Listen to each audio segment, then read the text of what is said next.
त्रिस्तरीय पंचायत चुनाव की सरगर्मियां तेज हो चुकी है और इसी कड़ी में आज हम पहुंचे हुए हैं गोड्डा सदर प्रखंड के अमलो पंचायत। और हमारे साथ एक समाजसेवी मौजूद है जो कि विगत कई वर्षों से समाज के बारे में बेहतर कार्य किया है, समाज की सेवा की है और सामाजिक कार्यकर्ता में हमेशा ये बढ़ चढ़ कर हिस्सा लेते हैं। सबसे पहले हम मुलाकात करवाएंगे, हमारे साथ जो शख्सियत मौजूद है उनसे हम मुलाकात करवाएंगे। सर, क्या नाम हो गया आपका? प्रहलाद यादव नाम है मेरा।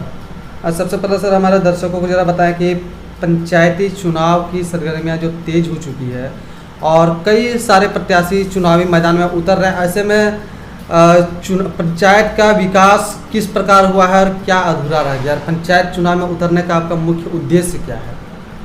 सर, मेरा सबसे ये उद्देश्य है कि जब कोरोना महामारी आया इस देश में, पूरा लॉकडाउन हुआ और पूरा दिल्ली से या और भी महानगर से जो मजदूर हमारे गांव की ओर आ गए, जैसे भी तैसे करके आए, अपना चल के या किसी अपना वाहन से जैसे भी आए, और उनके लिए यहाँ पे केंद्र सरकार से राज्य सरकार को पैसा मिला। पैसा मिलने के बाद सर मनरेगा फंड में वो पैसा आया और यहाँ पे हमारे पंचायत में नहीं और भी पंचायत में मनरेगा का काम कुछ ऐसे देखने के लिए मुझे नहीं मिल पा रहा है। और मजदूर जो है, मजदूर के जगह पे ही है, उसको फिर आगे की ओर बढ़ना पड़ रहा है, प्रदेश जाना पड़ रहा है, जबकि करोड़ों का फंड आया एक एक पंचायत में और एक भी मनरेगा का बोर्ड कहीं नज़र नहीं आ रहा है।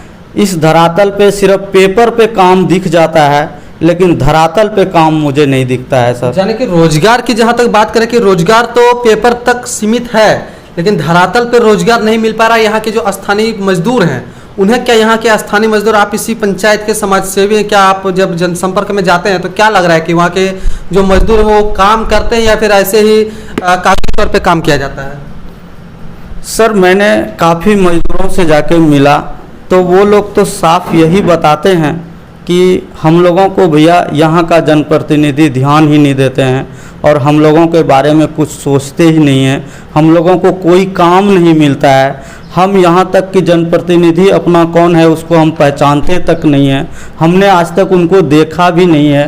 वो जीतते हैं तो अमलो पंचायत से वो बाहर अपना निवास बना के रहते हैं और इसीलिए वो लोग बहुत तंग आके अपना घर बार उनको छोड़ना पड़ता है, नहीं वो रह पाते हैं अपना बाल बच्चे के साथ में। अब हम बात करेंगे जरा कि ये तो रोजगार के बारे में जरा बातचीत की, लेकिन सबसे बड़ी बात करेंगे कि यहाँ की जो विधि व्यवस्था है, जो यहाँ के विकास है। प्रहलाद जी, जरा बताएं कि आपके पंचायत में मुख्य मार्ग और पेयजल के क्या संकट की व्यवस्था है? सर देखिए, जहाँ तक पेयजल की बात बताए हैं और विकास की बात बता रहे हैं, जहाँ पे पेयजल लगना चाहिए सर, जहाँ पे हमारे गरीब जिसके घर में एक भी चापाकल नहीं है, उस टोला में कोई चापाकल नहीं है, वहाँ पे पेयजल नहीं लगा है। पेयजल लगा है उस जगह पे लगा है पेयजल जहाँ के हर घर में नलका पड़ा हुआ है, वहाँ पे पेयजल लगवाया गया है। हमारे गांव के कुछ जगह भी ऐसा है, मेरे गांव में भी पेयजल लगा है, फसियों में पेयजल का लगा हुआ है, लेकिन जिस जगह लगना चाहिए उचित ढंग से उस जगह नहीं लग पाया है सर। मतलब उचित जगह पे नहीं लगा है? नहीं लगा। और दूसरी बात करें कि हम सड़क की, तो आपके पंचायत में कोई ऐसा गांव या फिर कस्बा मोहल्ला है जो कि अब तक मुख्य मार्ग से न जुड़ा हो? सर देखिए, मैं ये आप लोगों के माध्यम से मैं झारखंड सरकार तक को, गोड्डा जिला जितना पदाधिकारी तक को ये मैसेज देना चाहता हूँ आपके ज़रिए से। खटनई की ओर से जब हमारे पंचायत के लिए आते हैं तो बिहार और झारखंड के बॉर्डर पे ये पंचायत पड़ता है और कुडरो पंचायत जो पड़ता है बिहार में, उसका जब देखते हैं सर, उसका रोड देखते हैं तो ऐसा लगता है कि कोई चमक है। और हमारे जस्ट बगल में ये झारखंड में अमलो पंचायत है जो 25,000 जनता का जो लाइफ लाइन रोड है सर, वो उसकी इतनी स्थिति जर्जर हो गई है जैसे कि हम वहाँ से माली के लिए जाते हैं तो ये रोड पोड़ैया हाट निकलता है, और पोड़ैया हाट निकलने में ये 25 से 50 हज़ार की लाइफलाइन जनता का हो जाता है। और ऐसी जर्जर अवस्था है कि मोटरसाइकिल से भी यदि आप भी आए होंगे सर, तो आपको भी पता लगा होगा कि किस तरीके का रोड है कि आप दूसरी गियर से तीसरी गियर नहीं डाल पाए होंगे हमारे घर तक पहुंचने के लिए सर। जरा आपको एक बात और बता दें कि अमलो पंचायत के जस्ट बगल में बिहार पड़ती है, और बिहार में कडरू पंचायत है, और उस पंचायत की विकास इतनी ज़्यादा हुई है कि शायद बगल के जो जनप्रतिनिधि उसके अंदर भी ललक जगती है कि मैं भी उस पंचायत की तरह अपने पंचायत का विकास करूं। लेकिन यहाँ के जो स्थानीय जनप्रतिनिधि हैं आखिर किस नींद में सोए हैं, वो क्यों नहीं उसकी देख को सीख लेते हैं, ये शायद हमें मालूम नहीं। लेकिन यहाँ पे जो अभी वर्तमान में समाजसेवी मौजूद है वो कहते हैं कि काश मैं उसके जैसा विकास कर पाऊँ, लेकिन उन्हें मौका नहीं दिया जाता। लेकिन जनता क्या इसके बारे में कुछ मौका देगी, या फिर जनता फिर उसी जनप्रतिनिधि को चुनेगी? क्योंकि उम्मीद नहीं लगती है कि अब वो दूसरा जनप्रतिनिधि इस पंचायत में आने वाले हैं। सबसे पहले हम और एक विषय में बात करेंगे कि यहाँ पे शिक्षा का स्तर क्या है प्रहलाद जी? सर शिक्षा का स्तर देखिए, हमारे राज्य सरकार, हमारे मुख्यमंत्री हेमंत सोरेन जी जो स्कूल में जो विकास की ओर जो कदम अपना बढ़ाए हैं वो तो अच्छी बात है सर, लेकिन कुछ कमियां हमारे जनप्रतिनिधि की ओर से जो नहीं जा पा रही है। जैसे कि हमारे पंचायत में स्कूल में टीचर की कमी, तो उसके लिए जनप्रतिनिधि को किस लिए चुना जाता है कि वो हमारी समस्याओं को आगे तक पहुंचाया जाए। जी बिल्कुल। लेकिन सर ऐसा कभी हमारे जनप्रतिनिधि जो यहाँ के अमलो पंचायत के हैं वर्तमान में, उन्होंने कभी ना स्कूल को देखा। और जो गरीब का बच्चा है, अब मैं मुद्दे पे आ जाता हूँ सर, क्योंकि जितना भी गरीब आदमी है, कोई अमीर आदमी है, हर तरह के इंसान हमारे समाज में रहते हैं, हर समाज में रहते हैं। तो जो अमीर आदमी है वो अपना बच्चे का भविष्य तय करता है प्राइवेट स्कूल से, वो प्राइवेट स्कूल भेज देते हैं। लेकिन जो गांव का गरीब जो खेती बाड़ी करके कमाता है, किसी तरीके से अपना जीवन पाल पोषण भरण पोषण करते हैं, उसका वो अपना बच्चे को कैसे पढ़ा पाएंगे प्राइवेट स्कूल में? वो तो इसी स्कूल सरकारी स्कूल से ही उनको भेजना पड़ेगा, सरकारी स्कूल में ही भेजना पड़ेगा। लेकिन सर सरकारी स्कूल में टीचर की कमी है।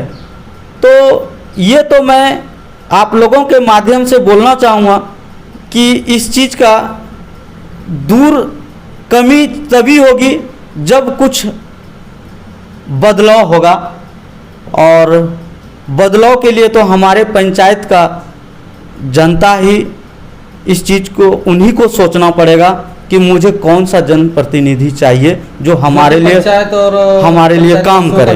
हाँ।